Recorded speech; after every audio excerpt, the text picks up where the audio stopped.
countdown for blast-off. X minus 5, 4, 3, 2, X minus 1, fire.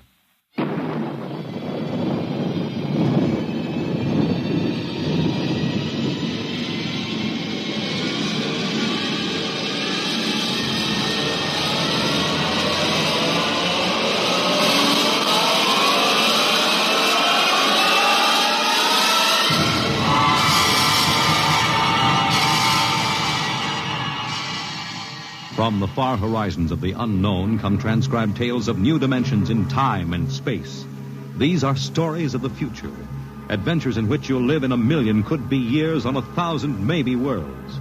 The National Broadcasting Company, in cooperation with Street and Smith, publishers of astounding science fiction, presents X minus 1.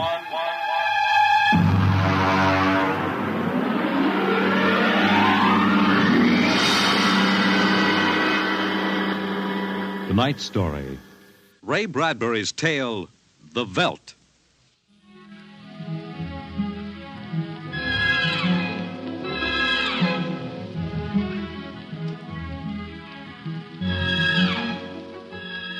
This is the office of Dr. David McLean, resident psychiatrist of the new Chicago Institute of Human Engineering.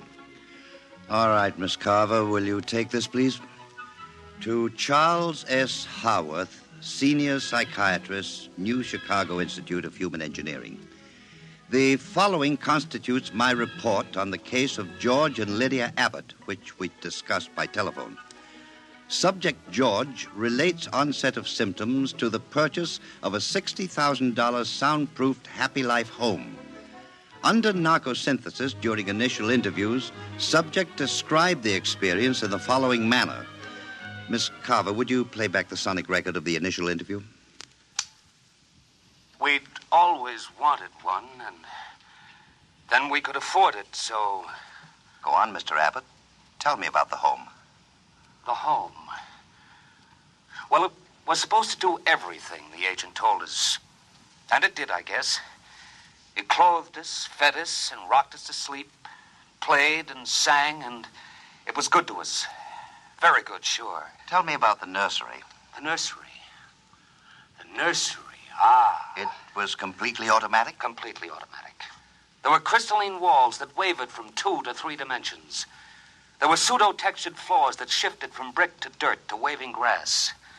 The nursery was the best, but then we wanted the best for the children.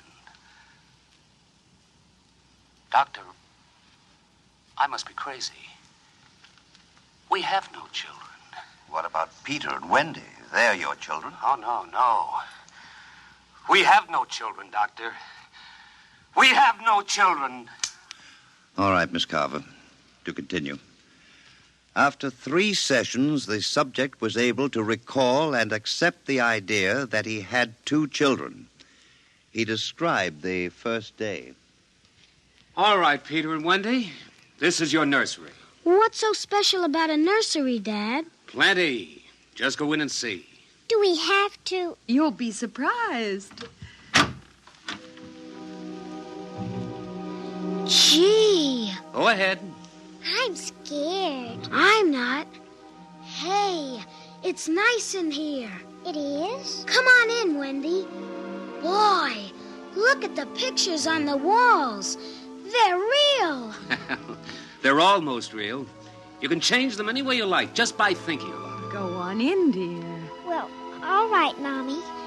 Hey, Wendy, look what I can do with the pictures. That's the White Rabbit from Alice in Wonderland. Sure.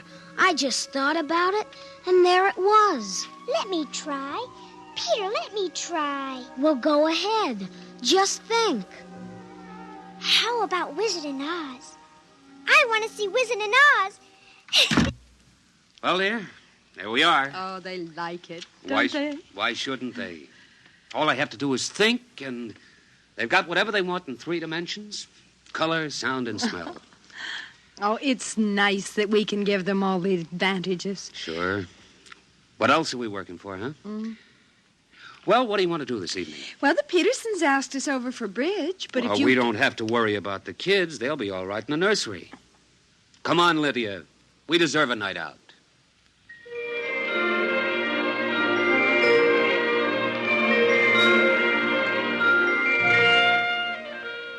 And in the nursery, the walls were a kaleidoscope of time and space and imagination.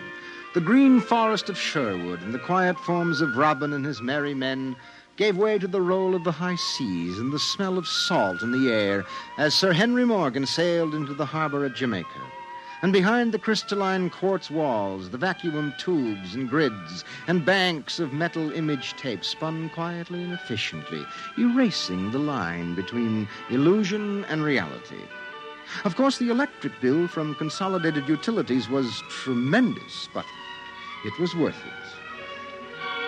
The happy life home breathed contentedly as life proceeded with soft automaticity as guaranteed in the brochure and bill of sale. George.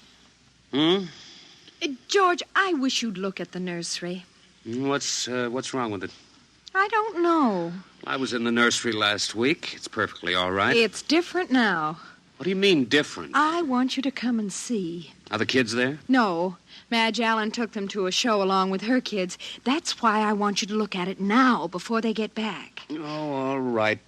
What you expect me to do, I don't know. I'm no mechanic. This isn't a question of a leaky faucet, George. All right, dear. I'm coming.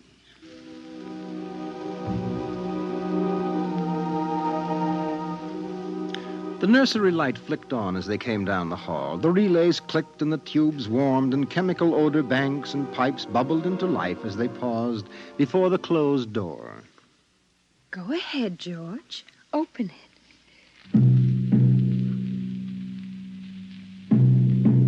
On all sides, in 3 dimensions, stretched the hot, tired landscapes of an African veldt reproduced to the last stick and pebble and bit of straw. The ceiling above them became a sky with a hot yellow sun. A wind blew in from the baked veldtland. The hot straw smell of lion grass. The cool green smell of the hidden waterhole. The great rusty smell of animals. The howl of the jackal in the distance. And the papery rustling of the great vultures that wheeled and circled under the yellow burning sun. Let's get out of this sun. It's a little too real. Oh, George, you promised you'd look around. Well, I don't see anything. Wait a minute. There are the vultures. Filthy creatures. There are the lions. Far over that way. Yes, I see them. They're on their way to the waterhole. They've just eaten. It's some animal. A zebra or a baby giraffe, maybe. Can you see it? Are you sure? It's a little late to be sure. Nothing over there but clean bone and the vultures swooping down for what's left. Did you hear that scream? What scream? About a moment ago. Sorry, no. Oh, here come the lions. George, they're frightening. Take it easy, Lydia. They're just illusion.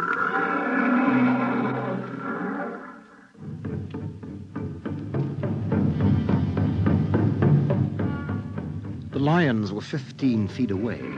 So real, so startlingly real, you could feel the prickling fur on your hand, and your mouth was stuffed with the dusty upholstery smell of their heated pelts. And the yellow of them was in your eyes like the yellow of an exquisite tapestry. The yellows of lions and summer grass, and the sound of the matted lion lungs exhaling on the silent noontide, and the smell of meat from the panting, dripping mouth. George, I'm afraid they're so real. They're only an illusion, Lydia, that's all. Watch out! Ah! Out, quick, outside! They almost got us. Now, take it easy. Calm down. I could feel their breath. Get a hold of yourself, Lydia. They aren't real. Walls, that's all it is. Crystalloid walls. They look so real. Of course they do. But it's all dimensional color reactionary process and metal tape film behind glass screens. It's all odorophonics and sonics. Now, here, take my handkerchief. I'm afraid. Did you see? Did you feel it? It's too real. Now, Lydia. And we've got to tell Wendy and Peter not to read any more on Africa. Of course, dear. I want you to lock that place up. But you know how difficult Peter is about that. I punished him last week by locking the nursery for an afternoon, and he threw a tantrum. And Wendy, too. Well, they live for the nursery. It's got to be locked. That's all there is to it. You've been working too hard, Lydia. You need a rest. I don't know. Maybe I don't have enough to do. I have too much time to think. All I do is set the menu selector dials at the beginning of the week. But that's the whole idea. The house is automatic. I know, but couldn't we turn it off for about a week and take a vacation? You mean you want to fry eggs for me? And darn socks. I feel like I don't belong here. The house is wife and mother and maid. How can I compete with the African Veldts? George, those lions can't get out of there, can they? Of course not, dear. Now, don't think about it anymore.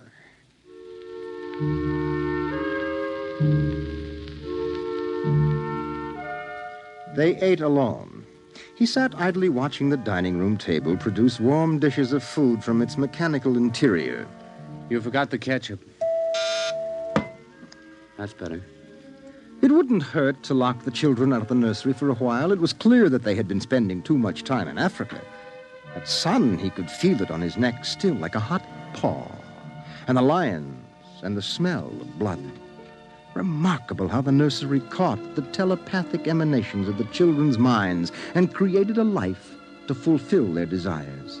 The children thought zebras, and there were zebras. Sun, sun. Giraffes, giraffes. Death, and death. They were so young. But long before you knew what death was, you were wishing it on someone else. But this, the long, hot African veldt, the awful death in the jaws of a lion, and repeated again and again and again. The children came home dutifully at 8:30. Hi, Mom. Hi, Pop. Hello, darlings. Do you want something to eat, dear? We're just having dessert. We're full of strawberry ice cream. And hot dogs. We'll just sit and watch. Sure. Peter, tell us about the nursery. The nursery? All about Africa and everything. I don't understand. Well, your mother and I were just traveling through Africa with rod and reel. There's no Africa in the nursery. Oh, come now, Peter. We know better. I don't remember any Africa. Do you, Wen? Go run and see, huh? Sure, I'll be right back. Wendy, come back here. Wendy! Oh, she'll be right back, Pop. She doesn't have to. I've seen it. Come on. Sure, Pop, but Wendy'll tell us. Open the door. See, Daddy? It's not Africa. It's Florida. Like in Bambi. There go the deer. See? It isn't Africa. I see it isn't. Go to bed. But it isn't 9 o'clock. You heard me. Go to bed. Okay. Good night, Mom. Good night, Pop. Good night. Good night, dear. I'll be right in. Wait a minute, Lydia. Look at this. What is it? This is the corner where the lions were, isn't it? What is that you picked up? An old wallet of mine. There's a smell of hot grass on it. And the smell of a lion. It's wet with saliva. And it's been chewed. George, those smears are blood. Come on out. Now let's go to bed.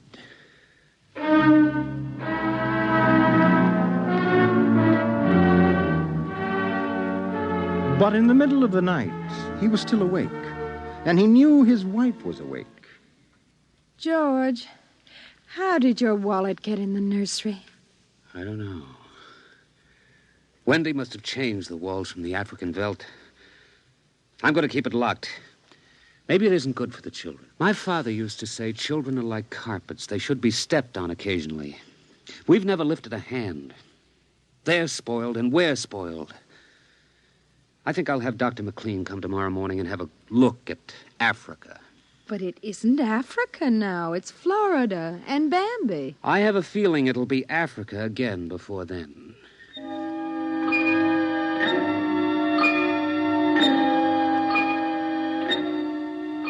Although their automatic somno beds tried very hard, the two adults could not be rocked to sleep for another hour. A smell of cats was in the night air. And in the morning, the stove cooked French toast, and the dining room table poured the syrup and melted butter. Pop, Yes? you aren't going to lock up the nursery for good, are you? That all depends. On what? On you and your sister. We feel you should have some variety, dear. I wouldn't want the nursery locked up ever. Well, as a matter of fact, we're thinking of turning the whole house off for about a month. Sort of camping out. Be fun for a change. Now, don't you think so, Wendy? No, it'd be awful. I don't want to do anything but look and listen and smell. What else is there to do? Oh, all right. Go play in Africa. Are you going to shut off the house soon? We're considering it. I don't think you better consider it any more, Pop. I won't have any threats from you, son. Okay, Pop. Come on, Wendy. Let's get back.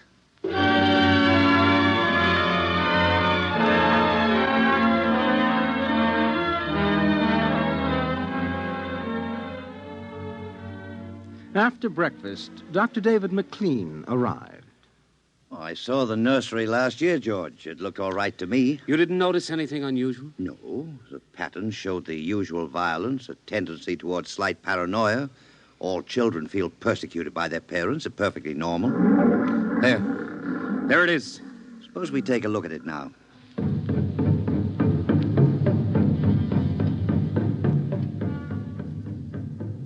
They entered without knocking and sent the children out. The screams had faded and the lions were feeding quietly under the trees.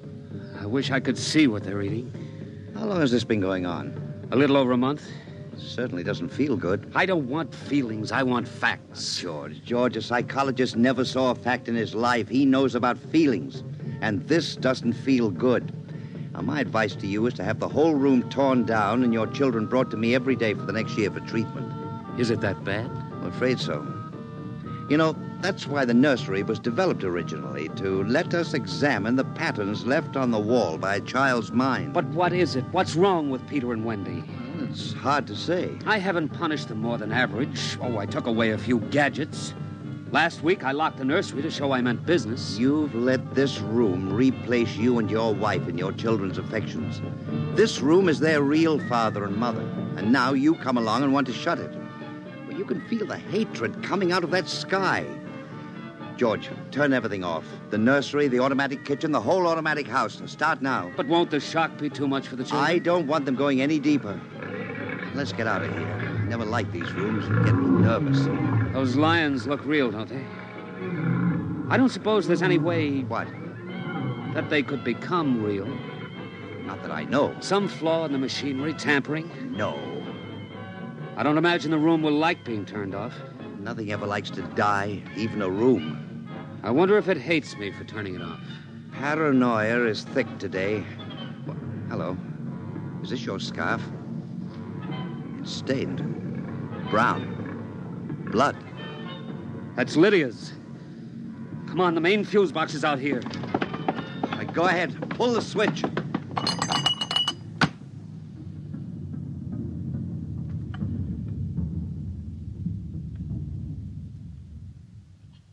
Yeah. It's off.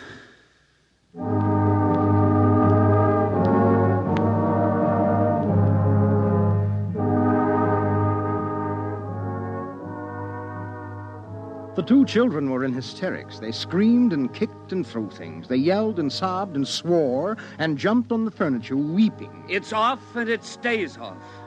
The whole house dies as of now. He marched around the house, cutting switches and pulling fuses. Don't let them do it. Don't let Pop kill everything.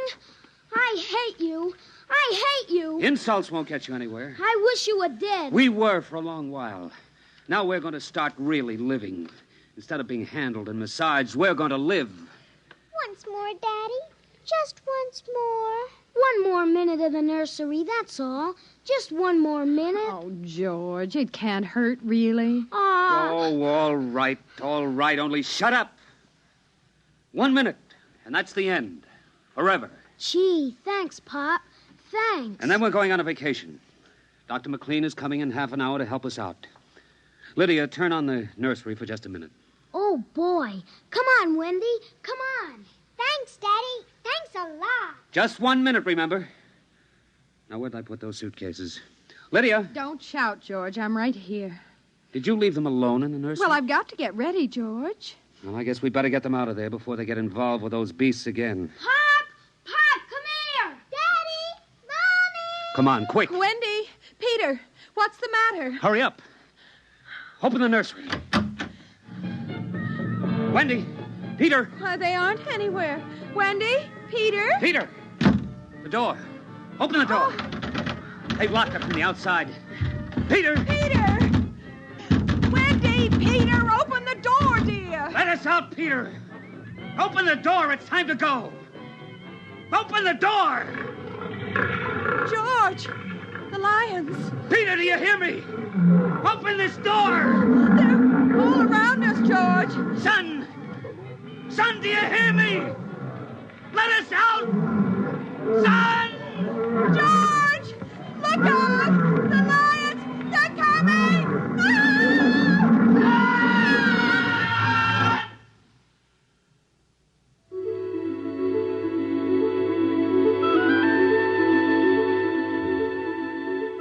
When Dr. David McLean came half hour later, he found the two children in the nursery sitting in the center of the open glade eating a picnic lunch.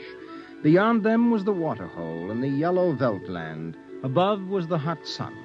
At a distance, Dr. McLean saw the lions fighting and clawing and then settling down to feed in silence under the shady trees. Hi, kids. Where are your mom and dad? Oh, they'll be here directly. Good, good. We've got to get along. He squinted at the lions with his hands up to his eyes. Now they were done feeding, and they moved to the waterhole to drink. A shadow flickered as the vultures dropped down from the blazing sky to finish what the lions left. Dr. McLean? Dr. McLean? Huh? What? Have a cup of tea?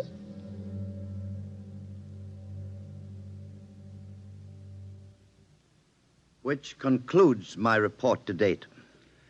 There were no lions, of course. Not in a physical sense.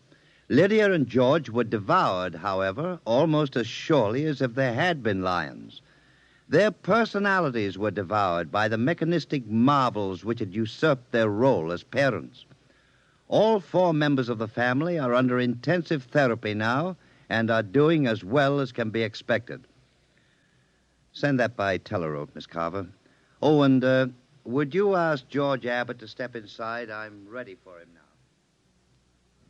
You have just heard X-1, presented by the National Broadcasting Company in cooperation with Street and Smith, publishers of astounding science fiction.